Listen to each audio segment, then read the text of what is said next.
Lur, selamat datang di Ngidul Ngalebum Film Jadul. Ya apa kabar lur? Sehat-sehat kabeh dong sekeluarga dong ya. Balik mana ambil aku Icang Lumajang, lupakan mantan jauhi kenangan. Sesuai beberapa requestan dari kalian, kali ini kita akan mengidul film bergenre sci-fi drama yang berjudul Fahrenheit 451 tahun 2018. Bercerita tentang dunia di masa depan di mana semua buku dibakar dan semua orang yang membacanya dianggap kriminal, bahkan bisa sampai dibunuh. Apakah yang sebenarnya terjadi? Langsung aja kita pantun dong kalau ngidul ya kan. Dari requestan dulurku, panggil aja Pak El ya. Apaan tuh? Apaan tuh? Apaan tuh? Apaan tuh? Father must have been old enough. Out instead of starting, which everyone was free, but nobody was reading anymore.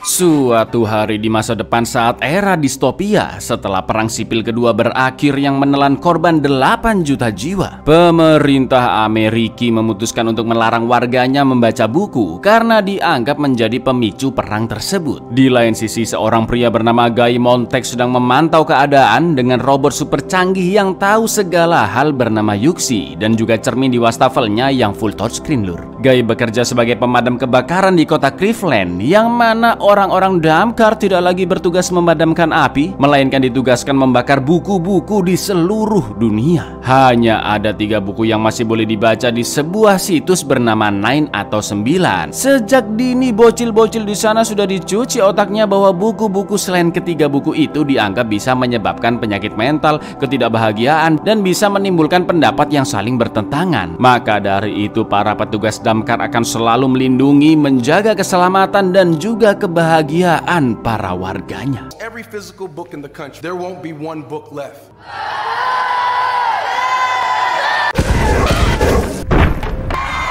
Bersama atasannya yaitu Kapten BT dan tim damkar lainnya, mereka akan terus memburu ILS atau warga pemberontak yang berusaha melindungi buku-buku baik secara fisik maupun online. Sedangkan warga biasa yang manut akan perintah disebut native. Suatu malam mereka menuju sebuah rumah untuk menangkap ILS, yang mana di dalam sana ditinggali oleh sekelompok anak muda yang berusaha mengupload buku-buku ke situs online. Tanpa ada belas kasihan sedikit pun, pria ataupun wanita langsung dipukuli sampai tidak berkutik. Guy akhirnya menemukan komputer yang sedang mengupload file dan langsung menghancurkannya. Sementara itu anak-anak muda ILS yang ditangkap tadi dihilangkan identitas dan ingatannya agar tidak bisa mengakses apapun dan berbuat onar lagi. Lalu Guy pun membakar perangkat-perangkat komputer sampai tidak bersisa, dan terlihat banyak warga native sekitar yang bersorak-sorai, juga media yang menayangkan pembakaran itu di medsos. Namun entah kenapa saat membakarnya, Guy teringat dengan mendiang ayahnya dahulu yang dia sendiri juga tidak mengerti apa maksudnya.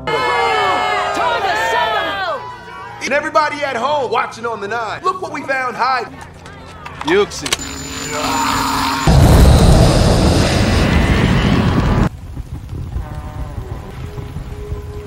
Usut punya usut, ternyata BT mendapatkan info persembunyian ILS dari seorang wanita bernama Clarice, yang mana dia juga seorang ILS dan geraknya sudah dibatasi. Clarice pun menagih janji BT untuk mengembalikan sidik jari dan identitasnya agar dia bisa hidup bebas kembali. Tapi tidak semudah itu. BT hanya mengurangi masa hukumannya dan meminta Clarice memberikan informasi lainnya. Sesuai rujukan Clarice berikutnya, BT dan Guy pun mendatangi sebuah toko baju yang ternyata memiliki ruang rahasia, di mana di dalamnya terdapat seorang pria tua yang dulunya berprofesi sebagai jurnalis dan akan merekam pengakuan dirinya. Jurnalis itu mengatakan jika dulu saat masih muda, sebelum robot dan teknologi bisa menulis secara otomatis, semua orang masih bebas untuk membaca. Dia juga mengatakan bahwa dahulu orang-orang damkar bertugas mematikan api, namun sekarang mereka malah menyulut api. BT pun tidak peduli dengan omong kosongnya dan langsung menangkap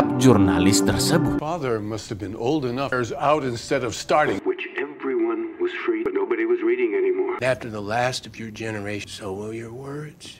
Setelah itu mereka berdua ngobrol ngalor ngidul di warkop dan Guy bercerita tentang ayahnya. Yang anehnya dia hanya bisa mengingat sedikit tentang masa lalunya. Biti pun menjawab jika ayah Guy dulunya juga seorang damkar dan telah menjadi pahlawan karena meninggal saat tugas. Ini bilangnya jadi damkar ya lur ya. Sejak kematian ayahnya itulah Biti membesarkan Guy yang sudah dianggap seperti saudara sendiri. Di hari selanjutnya mereka berdua mendatangi rumah seorang Ilse yang infonya juga didapatkan dari Clarice. Ketika sampai di sana terdapat seorang mbah-mbah yang lagi santai baca buku dan sama sekali tidak menggubris petugas damkar. Biti pun bertanya ada berapa orang di rumah itu. Namun si mbah ini hanya diam saja tidak ngomong apa-apa. Sampai akhirnya salah satu petugas menemukan ruangan yang di dalamnya adalah perpustakaan mini. Betapa terkejutnya Guy karena untuk pertama kalinya dia bisa melihat buku sebanyak itu. Tiba-tiba Biti pun memberikan sebuah buku random kepada Guy untuk dibaca. Tapi baru aja baca satu kalimat Biti langsung mengambilnya kembali. Ternyata Biti ingin memberi contoh bagaimana kegilaan di dalam buku bisa sebegitu cepatnya mempengaruhi manusia. Itu satu kalimat kalau baca full satu buku wah langsung gendeng gak karuan, kata Biti. Lalu setelah Biti pergi karena rasa penasaran yang sangat-sangat tinggi, diam-diam Guy mengambil sebuah buku dan disembunyikan di dalam bajunya. Do you want to know what's inside insanity?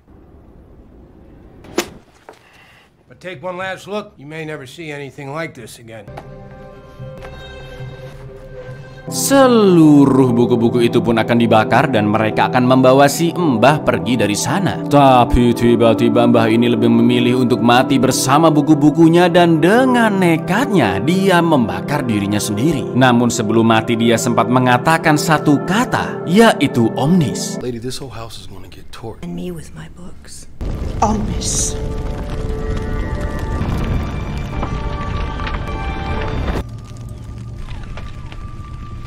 Tayangan bundir tadi pun tersebar dan banyak warga yang menonton secara online. Yang justru video itu malah membuat warga semakin yakin mbah-mbah tua itu menjadi gila karena membaca buku. Karena kementerian telah mengubah kata-kata omnis menjadi kata pengecut. Di lain sisi Guy yang sudah pulang ke rumah semakin kepo tentang buku-buku tersebut. Kata-kata omnis dari mbah-mbah dan juga kenapa kementerian merubah kata omnis. Guy pun meminta Yuxi menonaktifkan diri agar tidak bisa melihatnya. Lalu Guy mulai membaca buku yang di bawahnya dari rumah si mbah. Guy pun membaca halaman secara random dan tiba-tiba Yuxi berbicara, yang mana dia mengaku jika sistemnya memang nonaktif, tapi Yuxi masih bisa melihat Guy. Merasa tidak aman, Guy pun pergi ke tempat lain, tapi Yuxi sudah dipasang oleh kementerian di setiap sudut ruangan maupun jalan untuk memantau penduduk. Sampai akhirnya Guy pun mengikuti Clarice yang mungkin dia tahu sesuatu lebih banyak tentang perbukuan. Saat mereka bertemu di area kontainer, Guy bertanya apakah Clarice tahu siapa mbah-mbah itu, kenapa dia rela membakar dirinya sendiri hanya demi buku, dan apa arti kata omnis. Clarice pun merasa ini hanya jebakan dari Guy dan tim damkarnya. Namun Guy menunjukkan buku yang sudah dicolongnya sebagai bukti bahwa dia memang bisa dipercaya. She didn't say coward.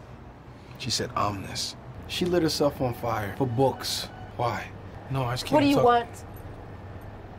Sees me with this.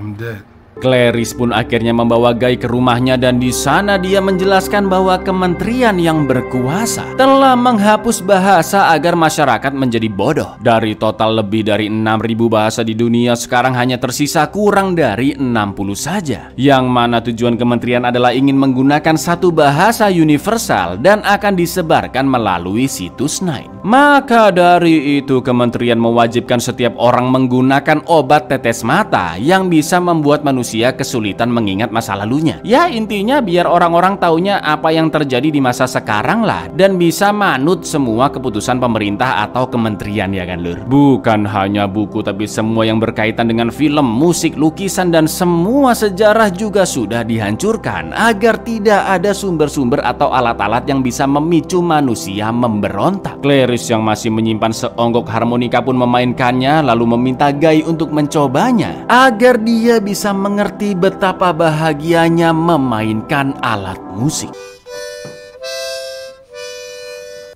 Try. Come on.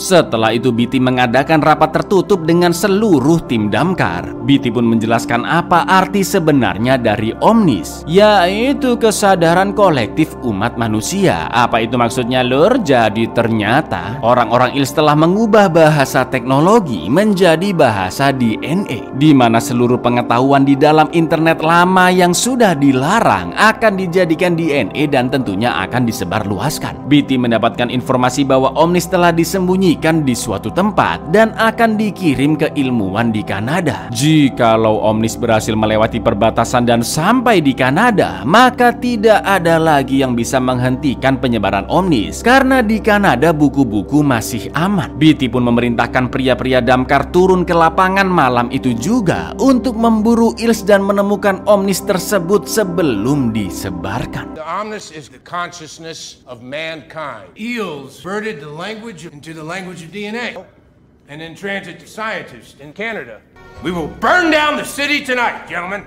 Orang-orang damkar pun langsung menyebar untuk menangkap ILS di berbagai tempat dan memaksa mereka memberitahu di mana Omnis berada. Namun karena tidak ada yang mau bicara, Beatty mulai menyiksa mereka satu persatu. Melihat itu, Guy yang mulai memihak kelompok ILS diam-diam mematikan listrik agar mereka bisa kabur, termasuk Clarice. Ketika situasi sudah aman, Clarice pun langsung packing untuk pergi ke camp persembunyian orang-orang ILS dengan meminta bantuan temannya yang tahu lokasi tersebut. Sebelum berpisah untuk sementara waktu, Guy dan Clarice pun menyempatkan untuk saling mengecup.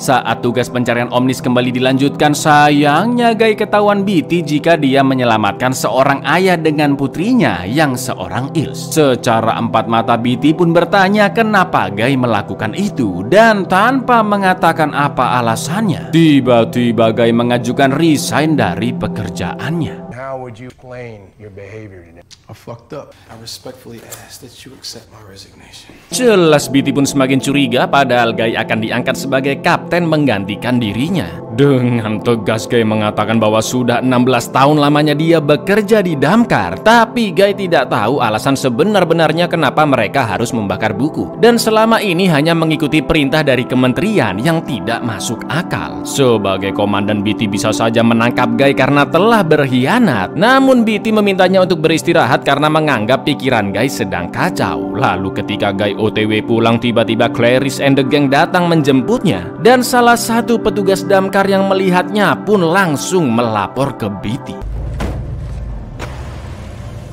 Tujuan Clarice menjemput Guy adalah untuk pergi ke camp persembunyian orang-orang ILS karena mereka ingin bertemu dengan Guy. Tapi karena Guy masih belum 100% bisa dipercaya, Clarice memintanya memakai penutup kepala agar tidak tahu jalan ke lokasi camp tersebut. Singkat cerita, Guy pun akhirnya sampai di camp itu yang dipenuhi dengan banyak buku. Orang-orang ILS di sana bertanya kenapa Guy yang petugas damkar mencolong sebuah buku. Guy pun menjawab jika saat pertama kali dia membaca kalimat di dalam buku, rasanya seperti ada yang masuk ke dalam jiwanya. Pimpinan di sana bernama Tony mengatakan bahwa mereka yang ada di sana adalah penulis-penulis buku ternama, termasuk orang tua Clarice yang seorang penulis novel. Camp di sana juga berada di luar jangkauan, tidak ada elektronik yang tentunya orang-orang damkar tidak bisa melacak mereka. Tony pun menyampaikan bahwa ada tugas penting terkait Omnis untuk Guy, namun karena dia belum bisa dipercaya sepenuhnya, mereka meminta Guy membunuh rekannya sendiri di damkar yang sudah mereka sekap sebagai bentuk keseriusan dan juga kesungguhannya. Ketika Guy sudah menguatkan dirinya, dia pun masuk ke dalam gudang dan akan menikam rekannya tersebut. Tapi tiba-tiba dia dihentikan karena ternyata itu hanya sekedar ujian dari para ILS, yang mana orang itu bukanlah rekannya, dan sekarang Guy sudah resmi menjadi bagian dari mereka. He's in the back room waiting for you, and you're gonna have to kill him.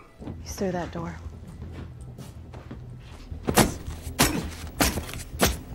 Stop! Put it down. You did it. Welcome.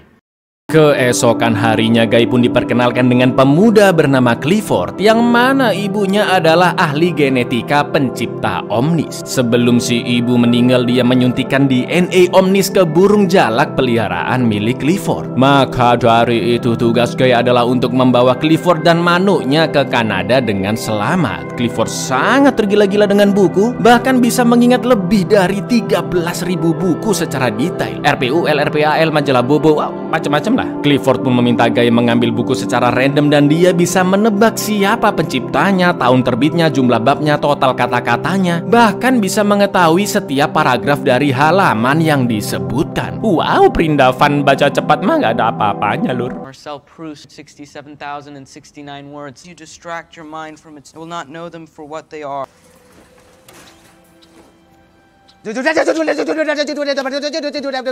Selain itu, Guy juga diminta mengambil transponder milik orang-orang Damkar untuk ditanamkan ke burung jalak itu. Karena ilmuwan di Kanada nantinya akan memancarkan sinyal yang bisa memanggil transponder tersebut. Dan saat burung jalak sudah sampai di tempat ilmuwan, mereka akan mengekstrak DNA omnisnya, menggandakannya lalu menyuntikkan ke banyak hewan lainnya agar seluruh pengetahuan di muka bumi dari zaman dahulu bisa dilipat gandakan berkali-kali dan disebar ke seluruh dunia dengan cepat. Di lain sisi, meskipun Beatty selalu membakar buku, tapi dia sering menulis di kertas kecil yang akhirnya dibakar begitu saja. Bisa dibilang Beatty ini merasa tenang saat dia menulis, tapi dia lebih takut melanggar peraturan yang ditetapkan kementerian gitu, Lur. Yuxi, go dark.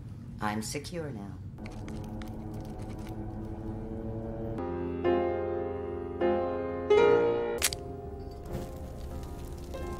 Saat itu juga Guy kembali ke kantor untuk mengambil transponder, tapi ketika dia akan pergi, Beatty pun menghalanginya dan meminta Guy ikut ke tempat persembunyian Ilse berikutnya, yang ternyata itu adalah rumah Guy sendiri dengan banyak media dan warga-warga native yang sudah mengerubunginya. Guy pun diminta masuk ke rumahnya dan di sana sudah ada banyak buku bergeletakan. Itu artinya orang-orang Damkar sengaja menjebak Guy telah membaca buku sebanyak itu agar publik yang menonton semakin percaya. Lalu Beatty pun meminta Guy membakar semua buku-buku itu. Dan tiba-tiba dia bisa mengingat masa lalunya, yang mana ayah Guy bukanlah seorang pahlawan Damkar seperti perkataan Beatty, melainkan Ilse yang berusaha menjaga buku-bukunya dan akhirnya dibunuh oleh Beatty beserta tim Damkarnya.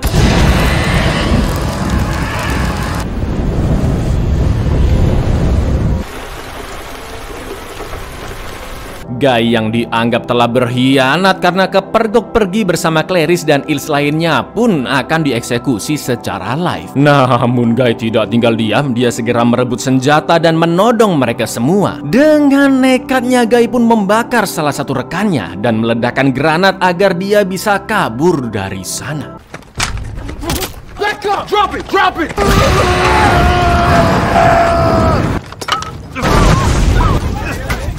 Beatty pun menyiarkan bahwa Guy adalah Ilse yang telah mengkhianati bangsa mereka dan siapapun yang melihat keberadaannya diharapkan segera melapor. Sementara itu Guy dijemput oleh Clarice untuk segera menuju ke markas para Ilse. Namun sayangnya Beatty DKK berhasil melacaknya. Markas mereka langsung dibakar dan orang-orang Ilse mulai ditangkap satu persatu. Clarice, Tony, dan beberapa Ilse berhasil kabur, sedangkan Guy akan menyelamatkan Clifford dan burung jalak omnis yang berada di dalam gudang yang terbakar. Naasnya Clifford telah tewas tapi burung jalaknya masih terselamatkan. Gak pakai lama Guy pun gercep memasukkan transponder ke silitnya jalak dan di saat yang sama Beatty datang bersiap untuk membakarnya. Guy pun akhirnya melepaskan burung itu dan dia terbang melewati atap yang sudah bolong. Jelas Beatty yang sangat murka pun membakar Guy saat itu juga. Dan Guy hanya memejamkan matanya dengan tenang karena dia tahu perbuatannya adalah sebuah kebenaran. Di akhir film terlihat burung jalak omnis yang sampai di Kanada dan berkumpul dengan kawanannya. Itu artinya sebentar lagi para ilmuwan akan mendapatkan DNA omnis. Lalu pengetahuan umat manusia akan kembali seperti sedia kala.